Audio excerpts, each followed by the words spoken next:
Assalamualaikum warahmatullahi wabarakatuh. Perkenalkan, nama saya Silvianisa Saleha Putri dengan nomor NPM 101214146 dari kelas C10 Manajemen, kelompok 6. Video ini dibuat untuk memenuhi salah satu tugas evaluasi akhir semester mata kuliah Manajemen Pemasaran, dan kelompoknya ada Silvianisa Saleha Putri, Dede Restiani, dan Muhammad Hatan.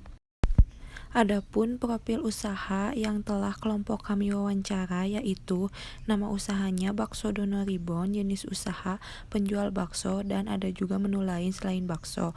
Tahun berdirinya tahun 2018. Alamat Jalan Belakang Pasar, Sadang Serang nomor 24. Nama sosmednya yaitu IG yang bernama @bakso_dono_ribon. Oke, Assalamualaikum warahmatullahi wabarakatuh. Waalaikumsalam warahmatullahi wabarakatuh. Sebelumnya, dalam video kali ini saya akan mewawancarai usaha Bakso Dono Ribon. Sebelumnya perkenalkan, nama saya Muhammad Hatan dari kampus Universitas Teknologi Digital di Samarinda juga. Silakan. Nama saya Silvianisa Saleha Putri. Dan di depan saya sudah ada penanggung jawab dari usaha Bakso Dono Ribon. Perkenalkan, nama saya Abdul. Mungkin langsung saja ke pertanyaan. Boleh. Jadi yang pertama, kalau sejak kapan usaha ini berdiri dan kenapa memilih usaha di Saya jawabnya pas aja.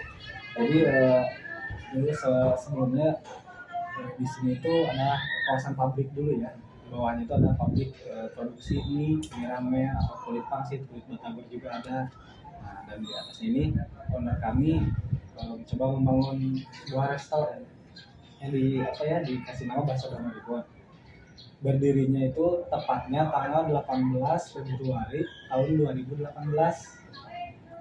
Berarti baru 4 tahun ya? Iya, ada.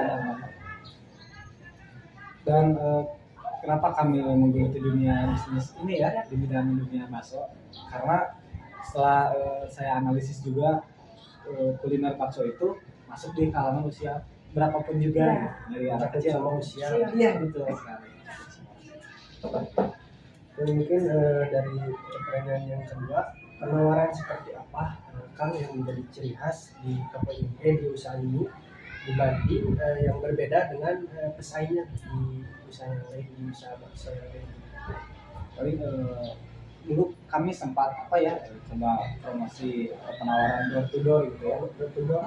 Karena juga nawarin itu terus ngasih kayak selebaran gitu pengenalan berasa pengenalan. Dan sekarang kita bergerak pemasaran di IG sama WhatsApp aja sih. Dan mungkin yang ketiga, media apa saja yang digunakan untuk melakukan kegiatan pemasaran, mungkin dari menyebut seperti media sosial. Iya, betul. Kita pakai media sosial di Instagram juga ada, di Facebook juga Boleh ada. di ini nama Instagramnya? Nama Instagramnya Bakso Dono Ribon ya. Dan mungkin pertanyaan keempat, ada hambatan apa saja sih yang sering terjadi dalam kegiatan pemasaran Bakso Dono ini? Sebelumnya paling cakupan areanya aja sih. Iya. Kenalannya di situ aja. Kayak apa sih lokasinya atau Iya, apa? betul. Lokasi juga berpengaruh sih, terutama tempat parkir, area parkir juga banyak yang dikeluhkan di situ. Iya. Program kegiatan pemasaran yang dilakukan ada apa saja? Untuk program kegiatan kita biasanya sih ada promo menarik ya di online kita, ada di Grab juga, di GoFood juga ada, sama di yang terbaru ini di ShopeeFood juga. Siapa pelaku dari kegiatan pemasaran usaha ini? Dikarenakan kita masih dulu sempat ada tim marketing juga, karena sekarang tim marketingnya mungkin sudah tidak di sini lagi, jadi kita buat sendiri aja gitu untuk timnya juga. Mungkin jika boleh tahu, omset dari penjualan di Bakso Dono Ribon ini berapa? Misalkan per bulan atau per minggu? Per bulan alhamdulillah kemarin sampai 130 juta. 130 juta? Iya. Berarti kayak lokasinya seperti ini pun tidak itu ya, Iya, tidak tidak menutup ya kemungkinan gitu. Karena mungkin dari branding dari usaha ini juga bagus Bagus. juga, dan itu udah dikenal juga oleh masyarakat banyak. Yang perihal rasa juga menurut saya teman-teman yang pernah jajan ke sini juga gitu udah top sih. ya sih. Tadi juga saya mencoba emang enak, benar. Dan dari segi harga juga nggak terlalu Masih terjangkau. ya masih terjangkau Iya. dengan rasa yang enak. Jadi dulu konsepnya itu pengennya kita kayak kelas kafe gini ya, kayak Iya. kelas resto, tapi harga kita bisa terjangkau oleh semua kalangan gitu. Mungkin pertanyaan terakhir, apakah kunci keberhasilan utama dalam kegiatan pemasaran di Bakso Dono Ligon ini? Paling kunci keberhasilannya itu pertama komunikasi ya. Kalau komunikasi itu sangat penting sekali. Bagaimana secara kita untuk mengenalkan produk kita ke pelanggan-pelanggan yang di luar sana juga. Dan kerja sama tim paling utama. Apakah Bakso Dono Ligon berencana akan membuka cabang lagi kan?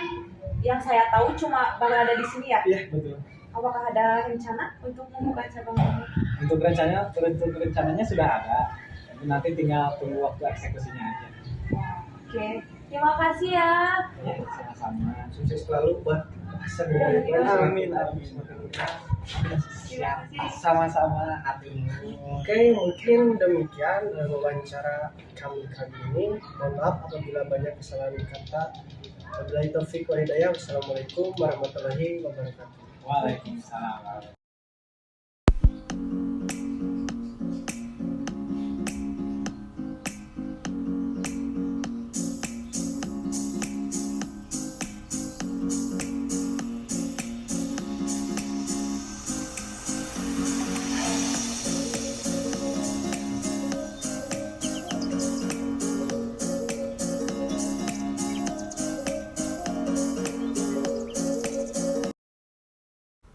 Untuk analisis SWOT, tabel yang pertama ada tabel IPAS, yang dimana tabel IPAS ini terdiri dari strength dan weakness.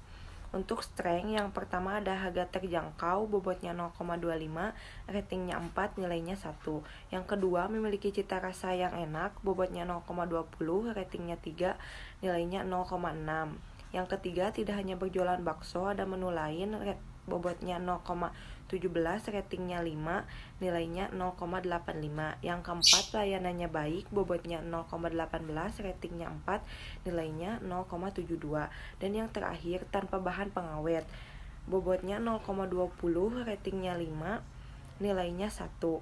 Untuk total keseluruhan bobot yaitu 1, dan untuk total keseluruhan nilai yaitu 4,17.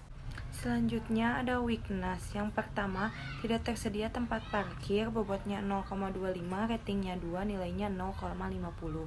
Yang kedua, lokasi tempat tidak strategis, bobotnya 0,25, ratingnya 1, nilainya 0,25. Yang ketiga, tidak tahan lama, bobotnya 0,18, ratingnya 3, nilainya 0,54. Yang keempat, masih banyak orang yang belum tahu, bobotnya 0,15, ratingnya 2, nilainya 0,30. Yang terakhir, tidak terdapat view yang menarik untuk nongkrong, bobotnya 0,17, ratingnya 2, nilainya 0,34. Total dari keseluruhan bobotnya adalah 1, dan total dari keseluruhan nilainya adalah 1,93. Selanjutnya ada tabel EPAS yang berisikan tentang opportunity dan threats. Opportunity yang pertama, bakso banyak digemari semua kalangan, bobotnya 0,24, ratingnya 3, nilainya 0,72. Yang kedua, membuka cabang di lokasi yang lebih strategis, bobotnya 0,20, ratingnya 4, nilainya 0,80. Yang ketiga, harga yang terjangkau sehingga siapa saja bisa membeli, bobotnya 0,19, ratingnya 5, nilainya 0,95. Yang keempat, dapat memberikan lapangan pekerjaan bagi warga sekitar karena memang tempatnya dekat dengan perkampungan, bobotnya 0,20, ratingnya 4, nilainya 0,80. Yang terakhir, ada belum banyak tempat bakso yang memasang wifi, bobotnya 0,17, ratingnya 5, nilainya 0,85. Jadi total keseluruhan bobot yaitu 1, dan total keseluruhan nilai yaitu 4,12. Selanjutnya ada traits. Yang pertama, muncul pesaing-pesaing baru, bobotnya 0,24, ratingnya 2, nilainya 0,48. Yang kedua, harga para pesaing yang lebih murah, bobotnya 0,25, ratingnya 2, nilainya 0,50. Yang ketiga, harga bahan baku yang tiba-tiba naik, terutama daging sapi, maka berpengaruh pada biaya produksi, bobotnya 0,24, ratingnya 3, nilainya 0,72. Yang keempat, pembeli bisa saja bosan, bobotnya 0,10, ratingnya 2, nilainya 0,20. Dan yang kelima, kemungkinan adanya isu-isu negatif terhadap produk yang dijual. Contohnya bakso borak, bobotnya 0,17, ratingnya 3, nilainya 0,51. Jadi total keseluruhan bobot yaitu 1 dan total keseluruhan nilai yaitu 2,41. Untuk menentukan posisi koordinat diagram pada usaha bakso Dono Ribuan ini, harus mencari dulu X dan Y-nya. Untuk rumus X yaitu strength dikurangi weakness dibagi 2 sama dengan 2,24 dibagi 2 sama dengan hasilnya 1,12.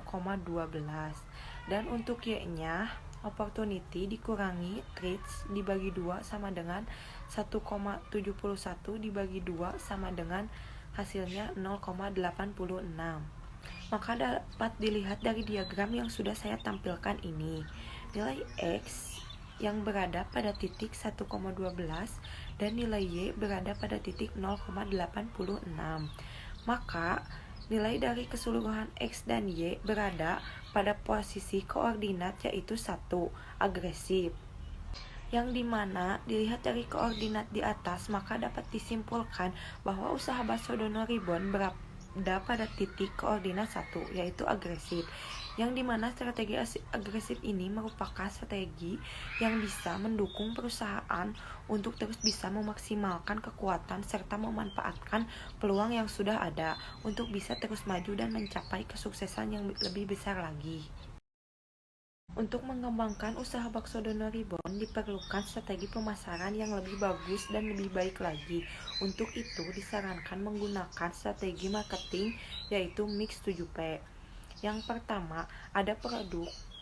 Ketika mau mengembangkan suatu produk, perlu diperhatikan terlebih dahulu apakah produk tersebut dibutuhkan oleh pasar atau tidak, dan bakso Dono Ribuan memiliki peluang untuk menjadi pengusaha bakso yang lebih besar lagi, maka dari itu perlu dikembangkan segala aspeknya.